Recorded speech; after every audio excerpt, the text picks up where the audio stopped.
శివుడు ఎంత ప్రొటెక్టివ్ అంటే, నీకు ఎవడో ఒక శత్రువు ఉన్నాడు, వాడు నిన్ను చూసి ఓరవలేకపోతున్నాడు, ఎప్పుడు నీకేదో ఒక హాని జరగాలి చెయ్యాలి అని చూస్తున్నాడు.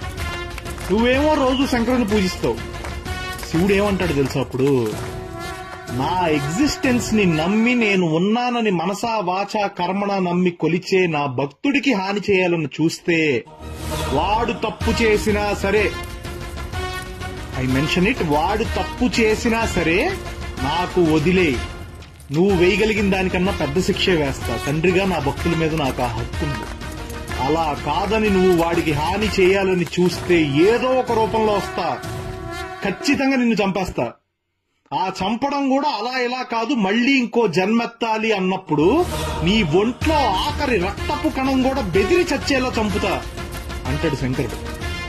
అంత ప్రొటెక్టివ్ అండ్ అంత ప్రేమ.